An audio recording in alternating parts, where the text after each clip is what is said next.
Ya, kita lanjutkan langsung saja Bang Novel, sudah tidak sabar ingin menanggapi dari tadi, silakan Bang. Baik, Assalamualaikum warahmatullahi wabarakatuh.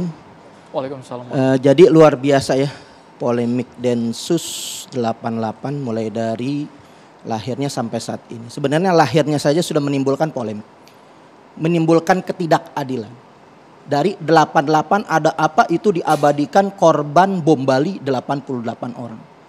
Sementara Indonesia ini nggak melihat justru yang menjadi korban dari tahun ke tahun, dari zaman ke zaman selalu umat Islam. Padahal ada kejadian Poso yang begitu umat Islam dibantai dan dibunuh, mereka nggak pernah angkat dan nggak pernah peduli. Begitu juga masalah di Ambon, begitu juga masalah-masalah yang terjadi sampai saat ini, pembunuhan kiai, ulama, teror dan luar biasa, itu semua terjadi. Nah, ini ada semacam ketidakadilan dari berdirinya Densus itu sendiri. Padahal memang sudah ada, apalagi tadi disebutkan ada Satgas Bom, itu udah cukup.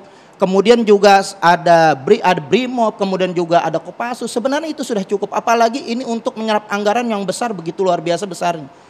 Nah, boleh juga Densus 88 ini dilanjutkan keberadaannya, asal dengan catatan betul-betul menjalani fungsinya untuk memenangi teror tanpa pandang bulu.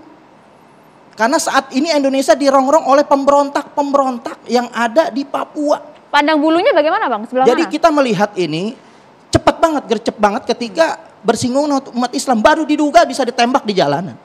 Padahal kita mengedepankan asas hukum adalah praduga tak bersalah. Tapi Densus ini punya kebijakan lain yang memang boleh dikatakan sudah ada menjadi industri untuk pabrikasi. Nah, kita melihat ini seharusnya Densus itu dengan biaya anggaran besar itu harusnya fokus terhadap ancaman-ancaman, yaitu pemberontak yang ini memisahkan dari negara NKRI yang kita cintain ini. Itu menjadi target utama seharusnya. Kelompok-kelompok mana saja maksudnya? Kenapa? Kelompok-kelompok mana ada saja? Ada OPM yang selama ini sudah memakan korban, baik TNI, Polri maupun sipil itu sudah memakan korban. Itu jelas di depan mata. Kalau dibilang bukan Islamophobia, kenapa tidak memerangin mereka? Apa yang mereka takutin di sana? Anggaran sudah besar, senjata sudah lengkap. Kalau Densus 88 nggak mampu untuk memerangi orang-orang. Densus belum dilibatkan di Papua. Ya makanya kita melihat itu teror, itu teror luar biasa. Itu teror luar biasa. Jadi kita melihat kalau nggak mampu, anggaran yang besar, kemudian senjata yang ada, serahkan saja kepada kami, laskar-laskar banyak. Kita akan bisa berantas itu OPM. Kalau Densus kagak becus ya udah bubarin gitu. Tapi kan ini secara kan bukan seperti itu wewenangnya Bang. Iya, makanya kita melihat. Laskar apa melihat itu? Ya macam-macam lah, ini ada buktinya. Iya. Laskar terus dibenturkan dengan sesama sipil gitu. Ya makanya supaya kan terjadi konflik komunal. Makanya kita melihat ini sudah tidak berfungsi lagi. Mana prestasi-prestasi yang dibuat, hanya yang menjadi korban umat Islam. Bukti konkretnya apa, Bang Novel? Ini tidak kita melihat lagi. Yang pertama itu ya, poin-poin yang pertama dari nama Densus itu sendiri. Kemudian yang kedua juga untuk pemberantasan justru separatis yang memberontak, itu ancaman nyata bagi kita yang sangat membahayakan keutuhan bangsa Indonesia. Yang kedua, Densus kenapa? Mohon maaf jangan dipotong dulu. Iya, nama Densus kenapa coba? Ya sekarang yang kedua, ini zaman ini Densus sudah dipergunakan untuk kepentingan politik, untuk mempergunakan menyerang lawan-lawan politiknya untuk diteroriskan, seperti kasus Bang Munarman sampai saat ini. Saya tahu ini FPI adalah pelopornya Bang Munarman untuk aksi-aksi kemanusiaan. Boleh dilihat rekor daripada FPI paling terdepan dalam aksi-aksi kemanusiaan sampai saat ini. Justru kenapa Bang Munarman yang sampai saat ini dikorbankan?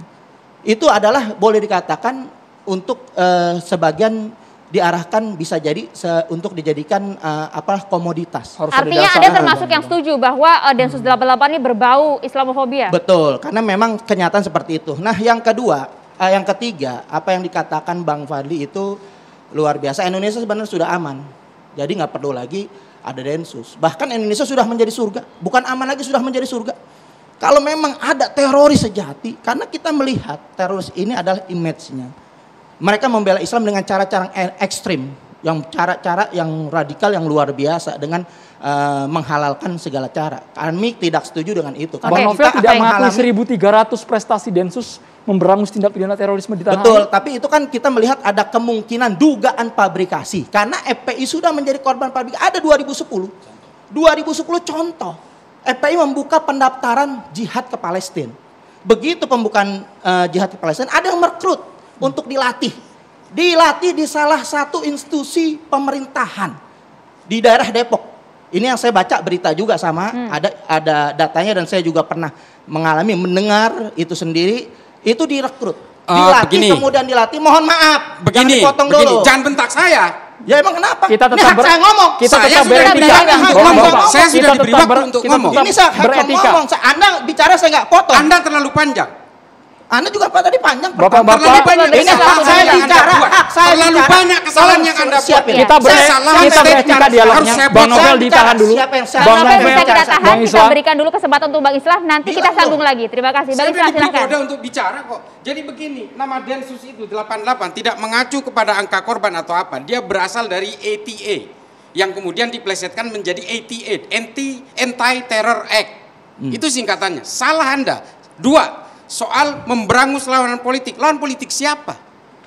Densus itu dilahirkan untuk mengemban amanah Undang-Undang Nomor 5 Tahun 2018. Satu, Undang-Undang Nomor 5 2018 itu, saya kira Mas Fadlizon juga menjadi bidan atas lahirnya undang-undang ini.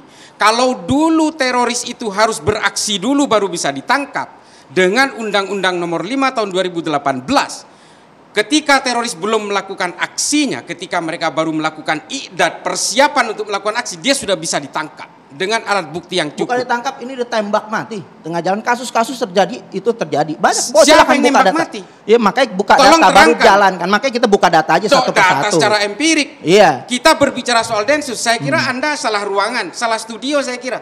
Atau jangan-jangan salah stasiun TV. Oh, saya enggak. kira begini, Ini masalah Densus, ini nyata Islamophobia judulnya. siapa yang nembak di jalan? Kalau situasi overmah tidak memungkinkan itu, lalu pasang badan. Anda tidak tahu bahwa ada 52 personil Densus sampai saat ini yang tewas ketika melaksanakan tugas. Ada 123 yang cedera Lalu tetap bagaimana sampai sekarang. fabrikasi seorang FPI Fabrikasi yang, Anda bilang hanya dugaan, jangan lemparkan dugaan itu di sini. ya itu boleh saja Anda telah berdasarkan. Anda Tapi itu melansir kenyataan. fabrikasi dengan Nah, fabrikasi. ketika sudah Munarman ditangkap, begitu tidak ada hubungannya dengan sudah FPI. dilatih, itu digerebek. Kita kembali soal Ini Taliban ya. ada. Loh, saya Ini hanya ada. ingin menanggapi, Mas. Tolong. Ya. Munarman ditangkap bukan karena FPI, dia karena melakukan bai'ah terhadap. Apa buktinya? Anda punya bukti? Oh, silahkan. Sudah Anda punya P21, bukti. Bos. Iya, Ini betul. sebentar lagi Nanti kita disidangkan. buktikan di pengadilan. Ikutin sidangnya. Kita buktikan di pengadilan. Tidak ada kaitannya Iya. dengan FPI. Maka kita melihat ini Dia melakukan adalah baiat di udah Makassar. dikondisiin untuk kepentingan politik.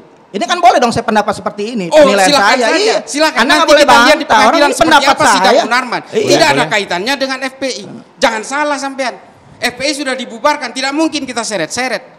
Ya, tapi itu kita melihat ini. Ini kita berbicara dalam Sudah. koridor Densus. Densus tidak dilahirkan untuk memerangi Islam. Tapi Dia kenyataannya- memerangi teror. Tadi- Kalau kemudian tadi Bang Anda Fadli nyeret-nyeret itu teror ke dalam 100% Islam. korban teroris, Jadi orang-orang begini. Islam.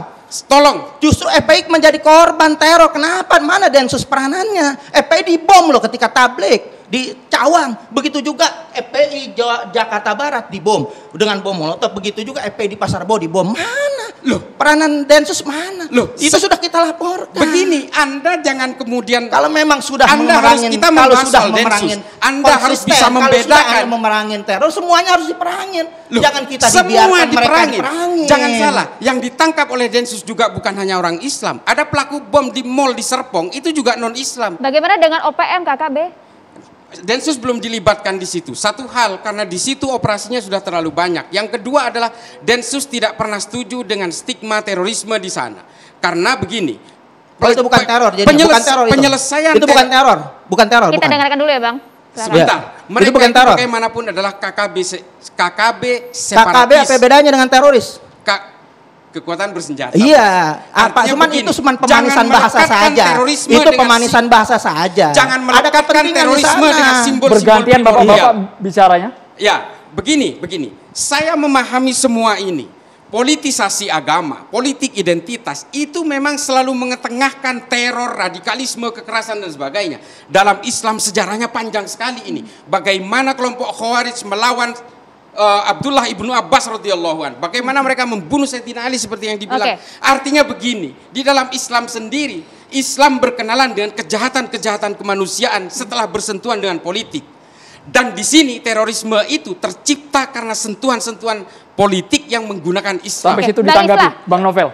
Jadi memang ini kan sudah luar biasa. MUI punya data nggak sembarangan. MUI menyatakan untuk membubarkan Densus. Apa MUI ini keterbelakangan pemahaman agamanya untuk menyatakan pembubaran Densus? Ini sudah kajian loh. MUI loh yang minta membubarkan daripada Densus karena memang MUI sudah melihat ini sudah nggak berpihak kepada umat Islam. Karena begini Bang Islah, ada juga Twitter yang masuk Bang Novel. Nah ini juga kita melihat Indonesia sudah aman, bahkan menjadi surga. Udah untuk itu Densus dibubarkan saja. Udah Sambil kita wadahi, ada pernyataan dari masyarakat. Maria bisa dibacakan. Dari Misbah Mondia, apakah OPM di Papua merupakan teroris atau tidak yang menghancurkan sarana umum dan kemudian memperkosa? Kok belum kedengaran Densus 88 menangkapnya di sana, Bang Islah? Jadi begini persoalan KKB di Papua ini, separatis ini, di sana itu sedang banyak operasi yang berlangsung. Kalau kemudian Densus ikut juga dalam operasi di situ, maka semua operasinya akan tumpang tindih. Itu pasti. Karena begini, Densus tetap berharap, ini harus diketahui juga, bahwa Densus itu bukan hanya seorang koboi yang dar-der main tangkap. Yang terlihat di permukaan itu hanya nangkap, tapi sebenarnya proses deradikalisasi, proses reintegrasi, ketika terpidana pun, sampai keluar pun, bagaimana kita merawat mereka, berusaha mengembalikan ideologi-ideologi mereka. Karena bagaimanapun teroris ini adalah orang yang sedang salah. Jadi dia harus dilakukan kontra ideologi dan reintegrasi. Proses-proses ini mungkin Mas Sofyan juga, Bang Sofyan merasakan itu. Nah, Densus menganggap bahwa, ini setahu saya, ini Pak Kadensus Irjen Martinus Hukum juga pernah mengatakan ini, bahwa persoalan KKB di Papua itu harus sama treatmentnya dengan yang dilakukan di Aceh. Jadi yang berwenang siapa yang di sana? Harus ada rekonsiliasi. Ya ini terus terang dari pihak pemerintah. Karena di sana ada operasinya Brimob, ada TNI, ada Remangkawi dan sebagainya. Densus berpendapat bahwa semua konflik di negara di dunia dimanapun, baik konflik itu apartheid ataupun konflik-konflik di Asia Selatan, itu harus dilakukan rekonsiliasi lebih dulu. Dengan proses rekonsiliasi itu kemudian ditemukan solusi yang berimbang, seperti yang kita lakukan di Aceh. Kalau kemudian terus dihadapi dengan konfrontasi, dengan peperangan, dengan saling serang, kontak senjata, ini akan melahirkan dendam-dendam dan tidak akan menyelesaikan persoalan. Ini yang dilakukan, yang Densus sendiri sudah menganggap seperti itu. Jadi posisinya Densus sekarang harus tetap eksis meskipun sudah ada BNPT, tadi ada Brimob seperti itu. Bang Fadli harus bicara juga nih Bang Fadli. Tapi nanti dulu ya Bang, sesaat lagi di catatan demokrasi pemirsa.